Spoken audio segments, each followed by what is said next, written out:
Hi friends, நான் தான் உங்களுடைய தீபு ஹரி.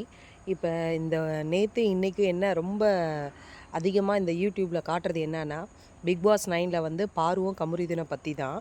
அவங்க உண்மையாலே இந்த பிக் பாஸ் ஷோக்கு ஒரு நல்ல கண்டஸ்டண்ட்டே அவங்க 2 பேருமே கிடையாது. கமருதீன் கூட ஓகே தான் சொல்லலாம். ஆனால் கேட்பார் பேச்சை கேட்டு ஆடுறதுனால அவனோட லைஃப்புமே பாழாயிடுச்சு. வினோத்தை போய் சொன்னார் அவர், எடுப்பார் கைப்பிள்ளைன்னு சொல்லிட்டு. ஆனால் அது வினோத் கிடையாது, கமருதீன் தான். பாரோட எடுப்பார் கைப்பிள்ளை அவன் தான். தேவையில்லாமல் அவன் லைஃப்பை அவனே ஸ்பால் பண்ணிவிட்டு வெளியே போயிட்டான். இந்த மாதிரி இவ்வளோ வன்மத்தை கொட்டணும்னு அவசியமே கிடையாது. இவ்வளோ ஒரு கேரக்டரான பர்சன்லாம் எப்படி தான் இதுவாக இருக்காங்கன்னு தெரியல. இதில் வேறு விஜே பாரு ஒரு எல்லாரையும் போய் இன்டர்வியூ பண்ணுறது, இந்த மாதிரி பேசுகிற கேரக்டர்லாம் நல்லா ஒரு மெச்சூர்டாக எந்த இடத்துல எதை பார்த்து பேசணும், நாகரிகத்தை அதான் சபை நாகரிகத்தை பார்த்து தெரிஞ்சு பேசணுன்ற மாதிரி எல்லாத்தையும் தெரிஞ்சு வச்சுருக்கணும். இவன் என்னென்னா வாயை திறந்தாலே சாக்காடை தான். அவள் தலையில் விழுந்தாதான் ரத்தம், மற்றவங்க தலையில் விழுந்தால் அது தக்காளி சட்னி. கேட்டால் மதுரை பொண்ணு உள்ளே என்ட்ராகிறப்பே ஃபஸ்ட்டு அவள் என்ன தெரியுமா ஸ்டேஜில் சொல்லிட்டு என்ட்ரானா, நான் பியூர் அக்மார்க் மதுரை பொண்ணு, மதுரை பேரை கெடுக்கிறதுக்குனே பிறந்த பொண்ணு அது. என்னை பொறுத்த வரைக்கும் அக்மார்க்கான், பியூர் அக்மார்க்கு அப்படின்னா என்னன்னு தெரியல. அது ஒரிஜினல் மதுரை பொண்ணா இல்லாட்டி அது வேண்டாம், மதுரையே கலங்கப்படுத்துகிற மாதிரி ஆகிடுது. அதோட அதை இதை ஸ்டாப் பண்ணிடலாம் தயவு செஞ்சு. இனிமேல் அதை மதுரை பொண்ணுன்னு யாரும் சொல்லிடாதீங்க. பேர் தான் பிறந்ததுன்னா நேட்டிவ் பிளேஸ் ஆனால் மதுரையாக இருக்கலாம். அந்தம்மா வாழ்கிறதெல்லாம் சென்னை தான். இவ்வளோ அட்டூழியம் பண்ணியிருக்கு. வெளியிலேருந்து நம்ம பார்க்குறவங்களுக்கே இவ்வளோ டென்ஷன் ஆகுதே. இது எப்படி சொல்கிறது, முன்னாடி இருந்த பிக் பாஸ்லலாம் ஷிவானியோட அம்மா வந்தாங்க, நல்லா 4 கேள்வி கேட்டாங்க, அவளை மிரட்டினாங்க. லாஸ்ட்லேயே அவட அப்பா வந்தார், செம்ம திட்டினார். அவங்கெல்லாம் தான் பேரண்ட்ஸு.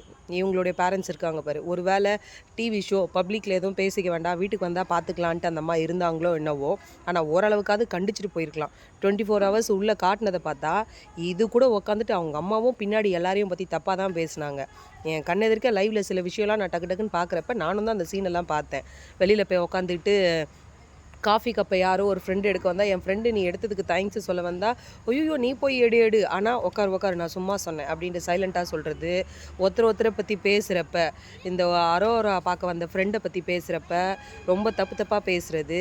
திவ்யாவை அப்போத்தான் சொன்னால் ஊர்கிழவி, இந்த மாதிரி எல்லாம் கூட சேர்ந்து அம்மா பேசுகிறப்ப தான் தெரியுது பொண்ணோட கேரக்டரும் அந்த மாதிரி தான் அப்படின்ட்டு. இவங்கெல்லாம் எப்படி தான் ஒரு ப்ரொஃபஸராக இருந்தாங்கன்னு எனக்கு ஒன்றுமே புரியவே இல்லை. தயவு செஞ்சு அது வந்து ஒரு பெரிய ஸ்டேஜ் ஷோ அது. அந்த ஷோவுக்காக நிறைய பேர் காத்துட்ருக்காங்க. அவங்களுக்கெல்லாம் நல்ல கண்டஸ்டண்ட்டாக தேடி அந்த வாய்ப்பை கொடுங்க. இவங்கெல்லாம் வந்து யூடியூப்பில் பப்ளிசிட்டியாக இருக்காங்கன்னு சொல்லி கொடுக்காதீங்க. இது நம்பர் 1 திவாகர். மொத்த அட்டுழியத்தையும் பண்ணிட்டு தான் பாரு வெளியில் போயிருக்கு. பாருனால கமருதீனும் கெட்ட பேர் வாங்கிட்டான். பத்தாக்குறைக்கு பாரு நல்லவ, பாரு பண்ணது கரெக்டுன்னு சொல்லிட்டு அந்த வாட்டர் மலான்னு ஊர் ஃபுல்லாக வீடியோ போட்டுட்டு திரியுது. 2மே ஒரே குட்டையில் விழுந்த மட்டைங்க தான். மற்றவங்கள தூத்தி தான் இவங்க முன்னுக்கு வரணும்னு நினைக்கிறாங்க. அது படித்த எருமாடு, இதுவும் ஒரு படித்த எருமாடு. இதுங்க வாழ்க்கையை இதுங்க தான் ரொம்ப பாழ் பண்ணிட்டு ரொம்ப மட்டமாக பேசி இது தரக்குறைவாக நடந்துக்குதுங்க. இவ்வளோ நாள் நம்ம கஷ்டப்பட்டு உழைச்சதுக்கு ஏதாவது புரோஜனம் இருக்கா? இந்த 90 நாளைக்கு உள்ளே நீ இருந்ததுக்கு ₹1 புரோஜனம் கிடையாது. ரெட் கார்டு வாங்கிட்டியா, முடிஞ்சு போச்சு. உனக்கு சேலரி கொடுக்க மாட்டாங்க, எந்த ப்ரோக்ராம்லேயும் நீ உள்ள அலோவ் பண்ண மாட்டாங்க. லாஸ்ட்டாக பிக் பாஸ் கொண்டாட்டத்தில் ஃபைனலில் கூட உன்னை உள்ளே கூப்பிட மாட்டாங்க. தேவையா? இதுக்கு முன்னாடிலாம் அதை இப்போ சரவணன் சார் வாங்கினார். அவர் வந்து தெரியாமல் சொல்லிட்டாரு. அது ஒரு வாலிப வயசில் அவர் பஸ்ஸில் போகிறப்ப ஏதோ பண்ணியிருக்காரு. அது தப்பு தான். அது அவ்வளோ பெரிய ஸ்டேஜ் ஷோவில் பண்ணதுனால அது வன்மையாக கண்டித்து அவருக்கும் ரெட் கார்டு கொடுத்து வெளியே அனுப்பிச்சாங்க. நல்ல மனுஷன். அவர் பண்ண தப்பை சொல்லி தேவையில்லாமல் மாட்டிக்கிட்டாரு. நீ இருக்க பாரு, வெளியில் போய் என்னென்ன அட்டூழியம் பண்ண போறியோ அதெல்லாம் உள்ளே நாங்கள் பார்த்துட்டோம். தயவு செஞ்சு நீ கமுருவே கல்யாணம் பண்ணிட்டாலும் உன் வாழ்க்கை பாழு தான். நீ வேறு யாரையாவது கல்யாணம் பண்ணிட்டாலும் உன் வாழ்க்கை பாழு தான். தயவு செஞ்சு சொல்கிறேன், நீ எப்படி அவுத்து விட்ட மாடு மாதிரி தெரிஞ்சிட்டு இருக்கிறியோ அதே மாதிரியே உன் காலத்தை ஓட்டிடு. யாருடைய வாழ்க்கையும் தயவு செஞ்சு பாழ் பண்ணாத. போதும், உனக்கு இப்பயே 29 வயசு ஆயிடுச்சு. குறைஞ்சது வேண்டாம், அதை பற்றிலாம் நான் பேசணுன்னு அவசியம் இல்லை. தயவு செஞ்சு சொல்லிட்டேன். வெளியில் வந்துட்டு நீ நல்லவ, மற்றவங்கெல்லாம் கெட்டவங்கன்னு சொல்லிவிட்டு நீ உன்னுடைய உத்தம பத்தினி வேஷனத்தை தயவு செஞ்சு போடவே போடாத. நாங்கள் உள்ளே இருக்கிற 9 கண்டஸ்டண்ட்டு, அதுக்கப்புறம் அத்தனை கேமரா, அதை தாண்டி பிக் பாஸ் டீம் இவ்வளவும் தப்பு சொல்லிச்சு, நீ தான் கரெக்டு அப்படின்ற மாதிரி எடுத்துக்காத. உலகமே பார்க்குது, உலகமே தப்பு சொல்லுது. அப்போ நீ கரெக்டாக, உலகம் கரெக்டான்றதை 1க்கு 4 வாட்டி தனியாக ரூமில் உட்காந்து யோசிச்சு பாரு. போயிடு தயவு செஞ்சு. நல்லா தொடர்ந்து பிக் பாஸ் பார்ப்பேன். எங்கள் வீட்டில் கூட திட்டுவாங்க, எதுக்கு இந்த ப்ரோக்ராம்லாம் பார்க்குற, இதை பார்க்குறதுனால தான் நீ இவ்வளோ டென்ஷன் ஆகிற கத்துறன்னு சொல்லிட்டு. அதை வந்து ஒரு டைம் பாஸ்க்காக பார்க்கல.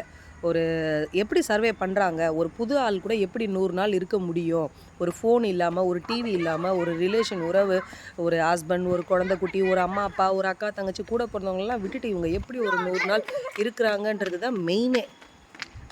அதுக்காக தான் நம்ம உள்ளே போகிறோமே. நம்ம எப்படி இதெல்லாம் விட்டுட்டு 100 நாள் உள்ளே சர்வே பண்ணுறோம், நம்மளுடைய கேரக்டர் என்ன அப்படின்றதெல்லாம் காட்டுறதுக்காக தான் நம்ம உள்ளே போகிறோம். ஆனால் நீ ஐயையோ, வெளியில் பண்ணதை விட உள்ளே தான் நீ போய் அதிகமாக பண்ணியிருக்க. அது எப்படி, அது டாஸ்கில் விளாட்றப்ப டக்குன்னு தட்டினா அது வந்து உன்னை வன்மத்தை கொட்டுறாங்க, அதை கொட்டுறாங்க, இது மாதிரி கனி இப்படி பண்ணாங்க அப்படி பண்ணாங்க, களி எலிமினேட்டட்னு சொல்கிறப்ப எவ்வளோ குதிச்ச. ஆதிரை எலிமினேட் சொல்கிறப்ப அவ்வளோ சந்தோஷப்பட்டேன்.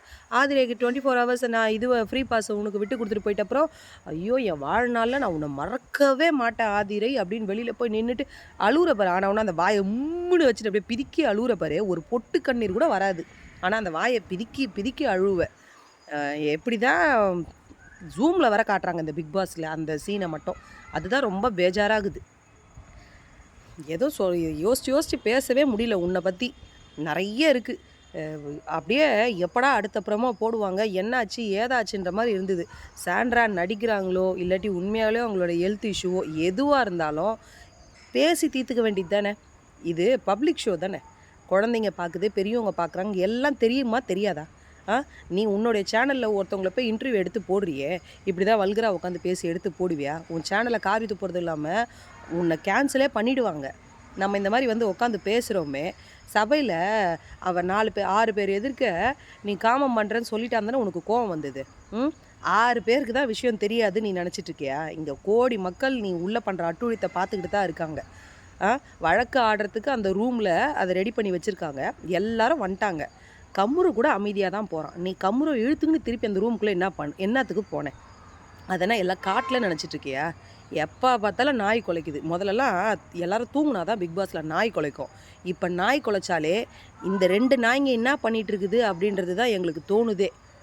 தயவு செஞ்சு இந்த மாதிரி ஆளுங்களை திருப்பி உள்ள பிக் பாஸ் ப்ரோக்ராமுக்கு எடுக்காதீங்க.